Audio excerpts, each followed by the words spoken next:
What if I told you that on the same day a Chinese startup got approved for $1 billion stock listing, the most powerful chip company in the world walked onto a stage in Taiwan and chose that exact same Chinese startup to be the face of its most ambitious robotics project ever?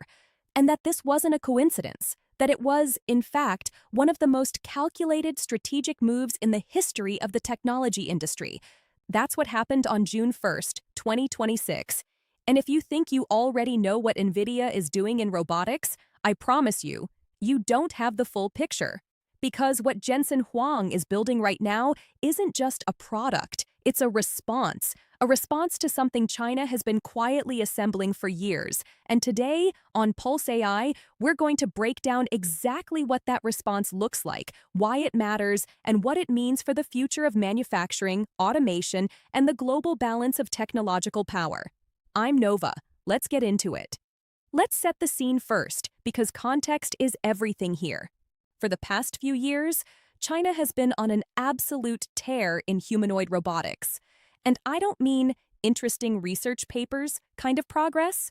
I mean actual, physical, roll them off the assembly line production at a scale that nobody in the Western world saw coming. According to TrendForce, China's humanoid robot output is expected to surge 94% in 2026 alone, nearly double in a single year. And the two companies leading that charge, Unitree Robotics and AgiBot, are projected to control nearly 80% of total shipments between them. Think about that for a second. Two Chinese companies, 80% of the market. In the space of maybe 3 years, they went from being relatively obscure startups to defining what humanoid robotics looks like at scale. AgiBot hit a milestone in late March of this year that basically made the whole industry stop and pay attention. They rolled out their 10,000th humanoid robot, their Expedition A3 platform. And here's what makes that number truly wild. They went from producing 1,000 units in 2025, scaled to 5,000, and then doubled to 10,000 within just 3 months after that. That's not gradual growth. That's an exponential curve. And it's happening in real time. Unitree isn't far behind. They shipped around 4,200 humanoid robots in 2025, and their CEO has claimed the actual number was closer to 5,500. They're now pursuing what amounts to a $580 million funding push to build a facility that can produce up to 75,000 humanoid robots per year. 75,000 annually from a single facility. And they're not just selling domestically. More than 40% of Unitree's revenue already comes from international markets. China also opened what's being called its first high-capacity humanoid robot production line in Guangdong province in late March of this year. That facility, a joint effort between Leju Robotics and Dongfang Precision Science and Technology, is capable of producing up to 10,000 humanoid robots annually. And before each robot leaves the line, it goes through 41 simulated work condition tests. This isn't prototype territory. This is industrial manufacturing. This is the kind of systematic, supply chain-backed, government-supported ramp that China perfected first with solar panels, then with electric vehicles, and now with robots. And that last part, government support, is something we need to spend a moment on because it fundamentally changes the competitive dynamics here. Beijing has made embodied AI a national priority. They listed it as a top new industry track for accelerated development. The Ministry of Industry and Information Technology set up an entire standardization committee just for humanoid robots. Shanghai launched a dedicated action plan targeting algorithmic breakthroughs in embodied AI between 2025 and 2028. There are national-level initiatives, the Robot Plus program and an AI Plus manufacturing roadmap, designed to build humanoid robot pilot lines and double China's manufacturing robot density by 2030. This is what coordinated national industrial strategy looks like when it's working, and the results are undeniable. Now, Jensen Huang, the founder and CEO of NVIDIA, has been watching all of this. And unlike a lot of Western tech executives who either dismisses China's capabilities or pretend the geopolitical complexity doesn't exist, Huang has been remarkably direct about what he sees. Earlier this year, he sat down for a podcast recorded at NVIDIA's GTC conference in San Jose and said something that really stood out. He said, and I'm paraphrasing closely here, that China is formidable in robotics. And then he explained exactly why. He said their microelectronics, their motors, their rare earth materials and magnets, which are foundational to how robots actually move, are the world's best. And then he said something even more striking. He said that the U.S. robotics industry relies deeply on China's ecosystem and their supply chain. That's the CEO of a $3 trillion company acknowledging out loud that American robotics cannot function without Chinese hardware. That's a remarkable statement, and it tells you something important about how NVIDIA is thinking about this. They're not approaching China as purely a threat to be countered.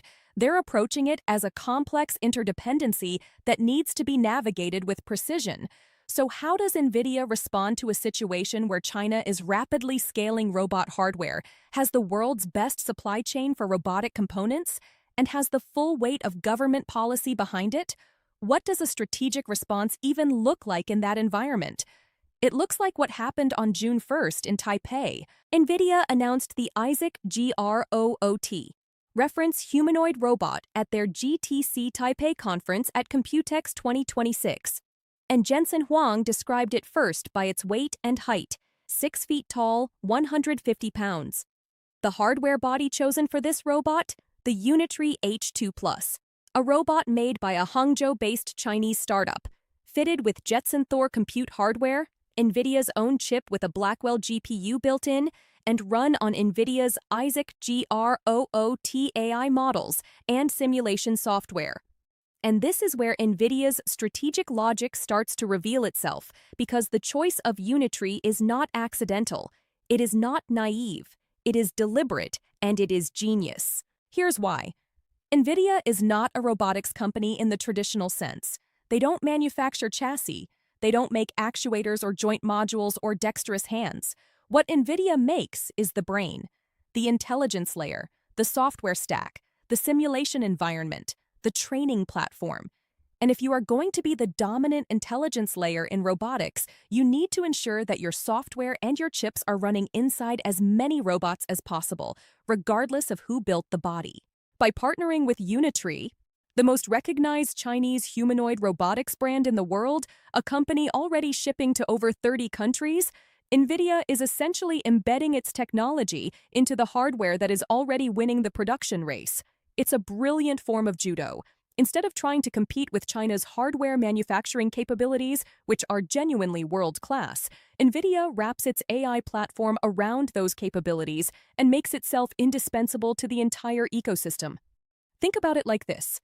NVIDIA's CUDA software platform became the foundational layer for AI computing in data centers, not because NVIDIA invented AI, but because they built the best tools, created the best developer ecosystem, and made it very hard for anyone building serious AI to use anything else. NVIDIA is now attempting to replicate that exact playbook in physical robotics. They call it PhysicalAI. And the AISiC platform is the centerpiece of that strategy. AISiC is essentially an open foundation model for robot behavior. It's designed to let robots learn tasks more effectively, generalize to new environments, and, critically, share training data across a community of developers. NVIDIA has also partnered with Hugging Face to integrate AISiC and GROOT into the AIRobot open-source framework. That single move connects NVIDIA's 2 million robotics developers with Hugging Face's 13 million AI builders worldwide. You create a network effect. The more researchers using GROOT, the more training data gets generated. The more training data, the better the models.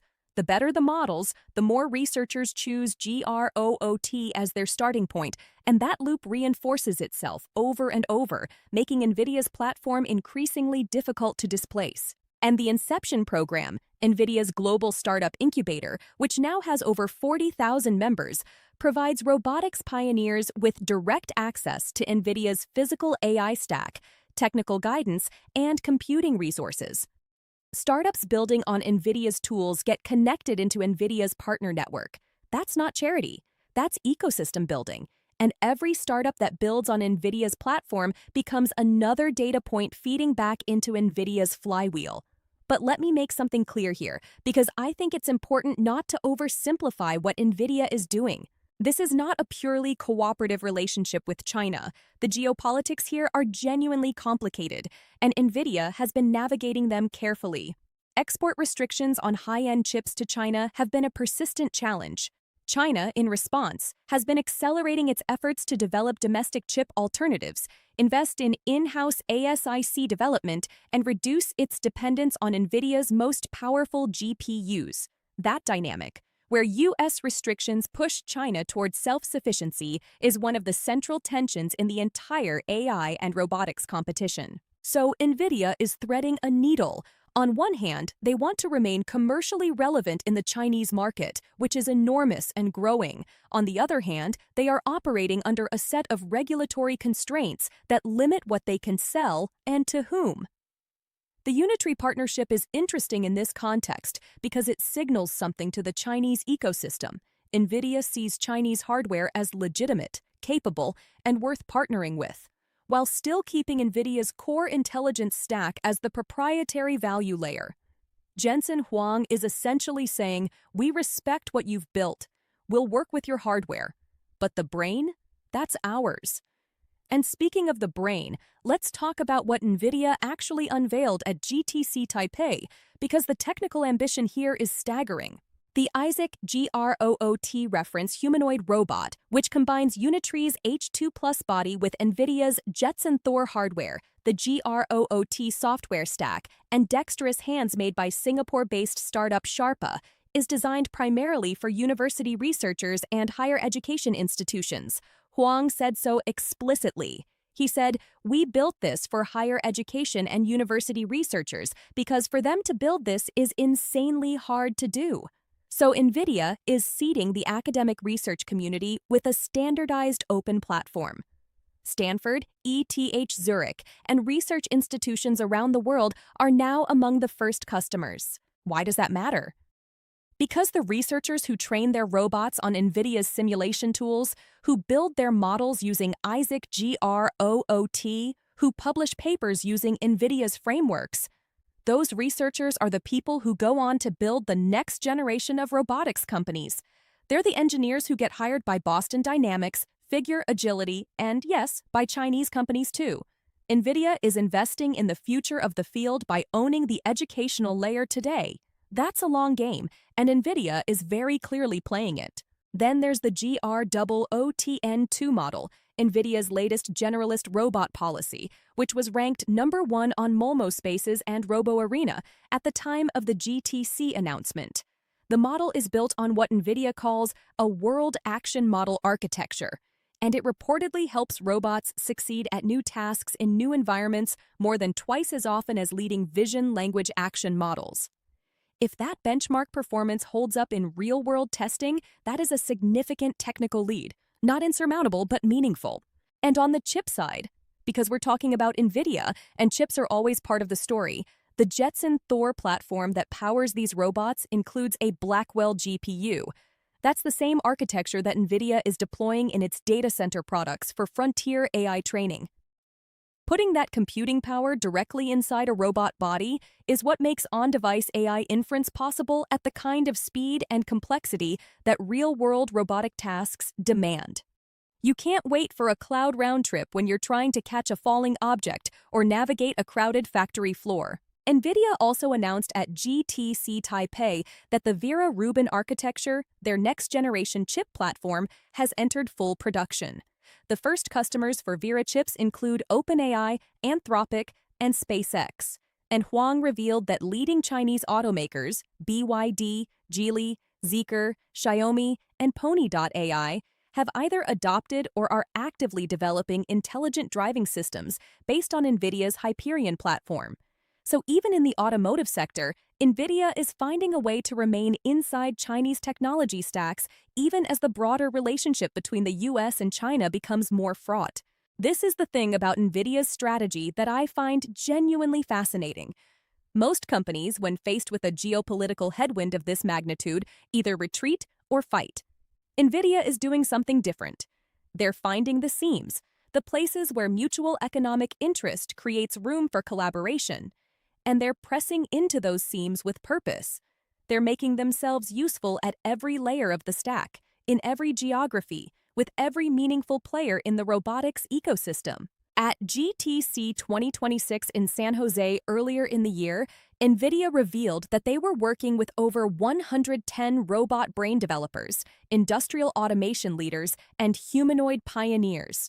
The list of companies partnering with NVIDIA on the Isaac platform includes ABB Robotics, AgiBot, Agility, Fanuc, Figure, Hexagon Robotics, KUKA, Skilled AI, Universal Robots, World Labs, and Yaskawa. Notice who's on that list? AgiBot, the Chinese company that just rolled out its 10,000th humanoid robot, is a named partner. This is not a company that is trying to block China out of its ecosystem. It is a company that is trying to be the essential layer that ties the entire global robotics ecosystem together. And that brings me to what I think is the most important question in all of this, the one that will determine how this story ends. Can NVIDIA maintain its position as the indispensable intelligence layer for robotics as China's hardware capabilities continue to mature? Because right now, there's a dependency that runs in both directions. Chinese robot companies need NVIDIA's AI software and its simulation tools to train capable robots. But NVIDIA needs Chinese hardware, the motors, the actuators, the rare earth components, the supply chain, to make the physical robots that run its software. Huang acknowledged this explicitly when he said the U.S. robotics industry relies deeply on China's ecosystem. But here's the risk for NVIDIA, and it's a real one. As China's robotics companies get bigger, more profitable, and more technically sophisticated, they will have both the resources and the incentive to develop their own AI software stacks. The Chinese government has already made clear that reducing dependence on foreign chips and software is a strategic priority. And just as China's EV companies eventually built their own battery management systems, their own autonomous driving software, and their own chip architectures to reduce reliance on Western technology, Chinese robotics companies may eventually build their own versions of what NVIDIA's Isaac platform offers. This is the dynamic that NVIDIA is racing against. Every day that Isaac GROOT gets more capable, every new research paper that gets published using NVIDIA's frameworks, every additional developer that gets pulled into the NVIDIA ecosystem, that's another day that NVIDIA deepens the moat around its position. But it's also another day that China's engineers are learning how to replicate and eventually surpass what NVIDIA has built. Huang's honest acknowledgement that China is formidable, that the U.S. got tired and exhausted before the key enabling technology, the brain, finally arrived, suggests he understands this race at a level of clarity that is rare in corporate America. He's not pretending the challenge doesn't exist. He's building toward an outcome where NVIDIA wins not by competing with China's hardware strengths, but by becoming so deeply embedded in the global robotics software ecosystem that any robot, Chinese or American, industrial or humanoid, research-grade or commercial, needs NVIDIA's intelligence layer to reach its full potential. Is that strategy going to work? Honestly, that's one of the most consequential unanswered questions in technology right now. Goldman Sachs has forecast the humanoid robot market could reach $38 billion annually by 2035. Jensen Huang himself has suggested the total addressable opportunity is measured in trillions, pointing to the enormous global workforce engaged in manual, repetitive, or physically demanding labor that humanoid robots could eventually replace or augment if even a fraction of that potential materializes and NVIDIA manages to remain the platform of choice for robot intelligence. The implications for the company's valuation, for the global distribution of economic power, and for the future of work are almost impossible to overstate. And what's remarkable is that this entire strategic picture has come into focus just in the past few weeks. The Unitree partnership announced at GTC Taipei, the Isaac GROOT platform, the Vera Rubin architecture entering full production, Unitree clearing its IPO review on Shanghai's Star Market, the first embodied AI company approved for China's A-share market. on the exact same day that NVIDIA chose Unitree's hardware as the foundation for its global robotics research platform. The synchronicity of those events is not coincidental. It is the product of a carefully constructed strategic alignment between two parties who, in many ways, need each other more than either is publicly willing to admit. China has the hardware, the supply chain, the manufacturing scale, the government support, the production velocity. NVIDIA has the brain, the software, the simulation, the developer ecosystem, the research community, the foundational AI models.